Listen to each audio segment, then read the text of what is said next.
Mr. Grant? Hi, how are you? I'm good. Yesterday when I pestered you about lineup questions, we talked about Gallo and we talked about the fourth spot, and I know you addressed a little bit about Elvis in the number two spot earlier yesterday also. Um, Elvis and Danny Santana, I think, were the two guys who hit second and third most often for you last year. Is in one form or another, is that what you see going into this season? Um, yeah, probably. I mean, I just, for a number of reasons. I think with Danny hitting, being a switch hitter, hitting third, him and Elvis kind of back to back with speed. One of those guys gets on, it creates a ton of opportunity for huge innings. With Joey, they're going to have to make a decision to pitch to Joey or not pitch to Joey. Regardless of whether we steal second base or steal third base. And then if you got really good, you know, guys with runners in scoring position after that, and Rugi and Todd Frazier, you got a chance to put some crooked numbers on the board. It's going to force the opponent's hand to kind of go after some guys. And if Danny continues to control the strike zone like he has been. You saw what he did to Kluber. All of our hitters were coming back today saying, I don't want to face this guy anymore. His ball moves too late. You don't know what it is until it's halfway to you. And Danny ended up having a really good at-bat against him and hit a homer off him. If he continues to do that, it changes our entire lineup. I mean, the length of our lineup is obviously going to be deeper anyways. If you have, Kiner and Solak in there, and, obviously when Willie gets back, with Chirinos, all those guys hitting, towards the end, you got a chance to wrap around a lineup, and we're just going to be a constant threat 1 through 9. And last year, the issue though was you didn't get a ton of production, OPS wise, from either of those spots in the lineup. What convinces you this year that this is not going to be an issue? Well, Danny did. I mean, Danny obviously provided us a ton of value. With Elvis, I think it's. We've had many conversations. He's open to it. He's been working really hard on on the things that we talked about. We need him to be good. Like we need him to be good for us to be the team we want to be. Like I said, he creates so much havoc when he does get on base. The only issue is we need him to get on base at a higher clip, and he knows that. He wasn't happy with the end of the second half of last year. He got off to a great start. But he just needs to be consistent throughout. So it kind of sets the table for the rest of the group. Chu obviously does a great job of getting on base, slugging, doing all those things. But we need the constant throughout the lineup. And, the top of that line was critical for our success because we have some guys that are swinging the bat pretty well right now in the middle of our lineup, and we need to have guys on for them. Thank you. Other questions? PR? Jeff, excuse me, Chris, Jeff Knapp has had excellent defensive numbers in 2018. They obviously dropped off last year. We know about the hitting, but when you see him in camp here in Arizona, do you still see his defensive skills as being premium? Yeah, I think so. I think he's actually been open to a lot of the newer techniques and pitch framing, and I think he's always going to be good. And some of the metrics don't reward him as much as they should at times. Based on the umpires' calls, and people are catching differently than they ever really have in the game. So he's obviously been open to that, and his game calling, his leadership behind the plate, absolutely, he's definitely one of the elites. Is that why he's on this team? I think it's a main reason, yeah. I actually think he's made a lot of adjustments with the bat, so I would expect to have more production from him with the bat this year than we did last year. But absolutely, I mean that's why we signed him, the year before last, and we needed that leadership, we wanted that, we value that. So him kind of carrying the torch for Trevino and a lot of our younger catchers and Huff, that experience around him is invaluable. But your plan is to carry those three catchers, is that correct? Yeah. I mean, in the 30-man. Yes. Scenario. Yeah. Yeah, we'll keep all three. Yeah. Okay, what's next? Other questions, Jeff? Hey, so you're going to carry 3 catchers. And you will travel with the taxi squad on that first trip? Yeah, I believe so. I believe we have the option of carrying 3 guys, and we've been told one of them has to be a catcher, but we technically Right, have 4 catchers on our roster. So, we're gonna either designate somebody a catcher that has only caught a few times, maybe. But with Kiner on our roster, we actually have 4. So, would it be Shin-Soo? One of those guys at the alternate site would be that catcher? Yeah, it would either be Fed or Shufo, probably. I would say probably Fed at this point. Yeah. Okay, thank you. Other questions? What do we got? John Radigan.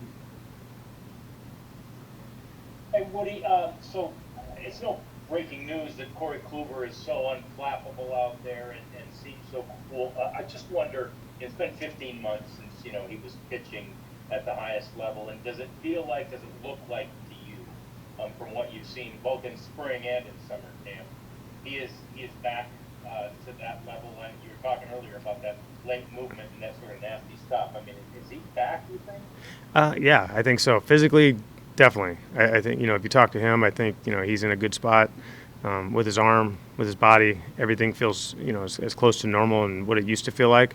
And then you start digging into some deeper numbers, in his release height and, how his ball moves and his velocity.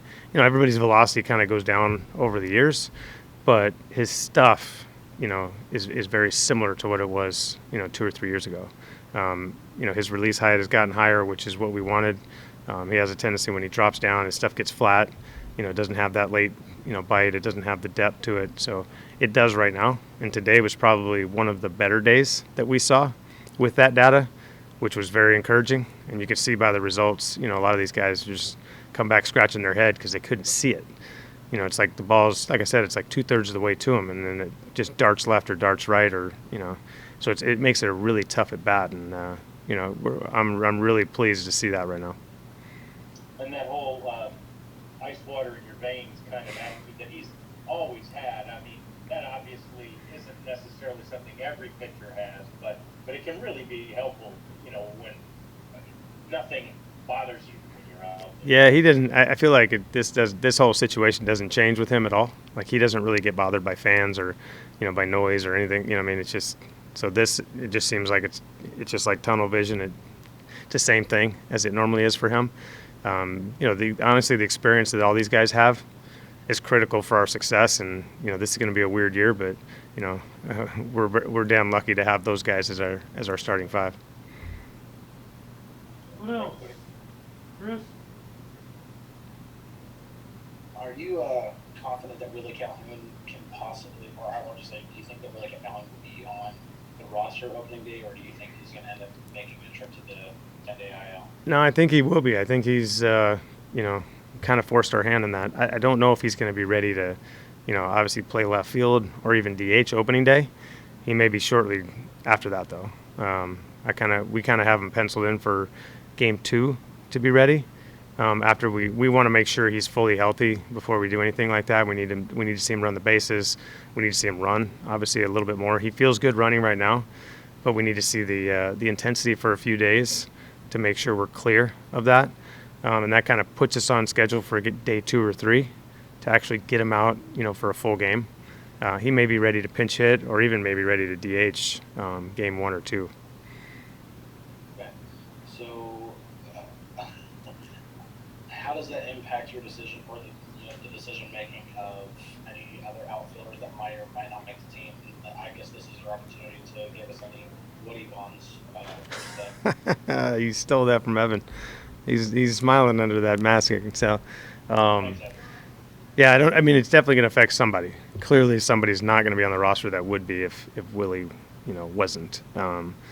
So I'm not going to give you any names, but it does push one guy to the back of the line, which, it is what it is. We obviously, Willie's earned his spot on this team, and, we want him.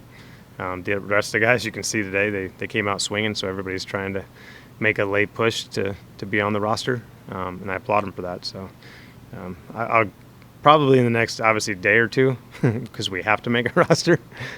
Give you those, but nothing for today. Thank you. Levi. I actually have some questions that have easy answers. Just so I don't tweet anything wrong. The 3 catchers, Mathis, Trinos, and Trevino, right? Yeah. Yes. Okay. And then, did anybody take an opt-out in 2018? Or was everybody that had the opt-out? Yeah, nobody did. No, everybody stayed. Yeah. Okay. And then the last one might be a little bit inside baseball, but I heard you say that catchers are catching differently now than they had been. Some of the metrics and things have Yeah. changed. Can you kind of point me in the right direction where to go Want me dig to on? elaborate on that?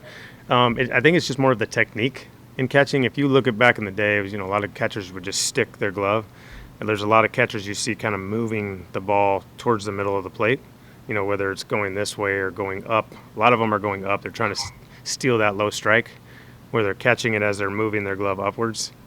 It's become a common trend. And, the only way we can really evaluate that or, keep track of that is whether they get the call from the umpire or not.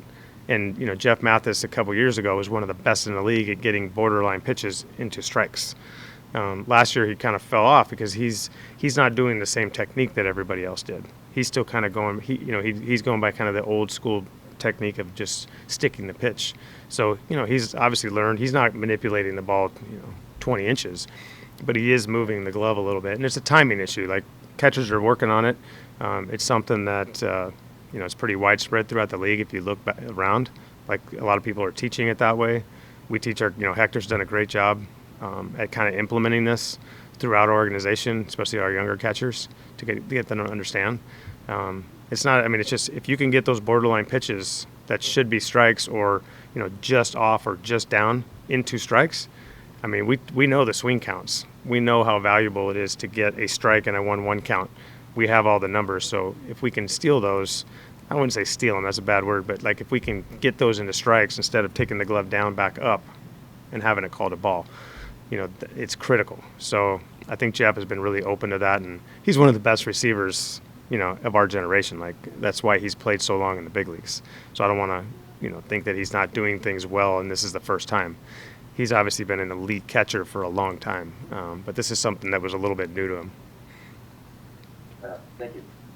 Other questions? Couple more here. Evan Grant. What do you feel like you've learned about Corey Kluber, the person, in your short time around him? He's a lot different than the perception. He's pretty warm. He's engaging. He's funny. You see him on the mound, you just think this guy's locked in, 100% of the time. Even around the clubhouse, if you see him walking around, he doesn't, he kind of walks. There's not a whole lot of, movement in his walk. I don't want to say, robot, because he hates that.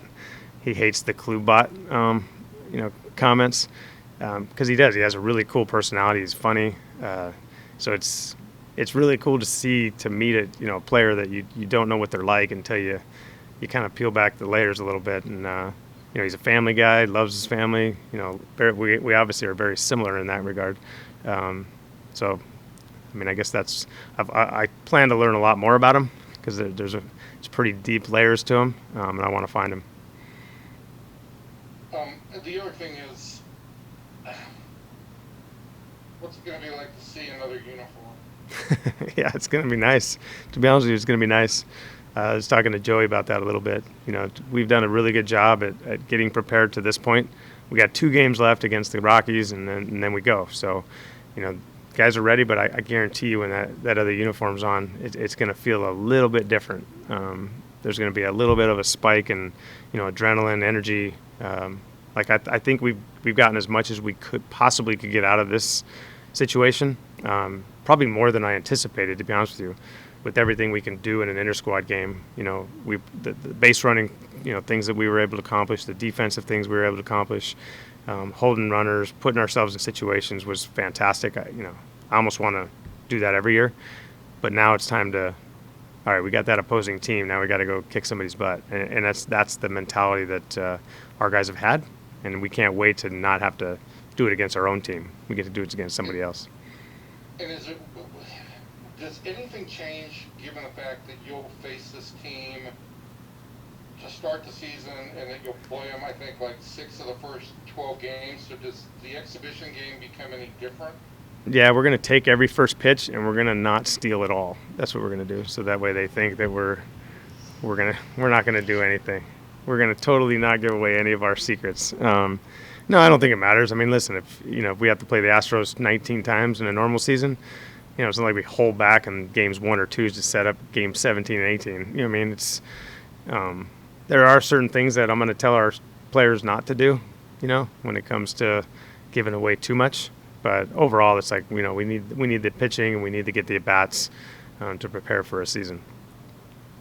And just the last thing, just to double check, you guys have not yet, you won't go over the code of conduct until after you get a roster set. Is that correct? Probably, yeah. Yeah, which we're currently kind of finalizing right now. So, yeah, probably not till we get the full roster. Okay, thank you.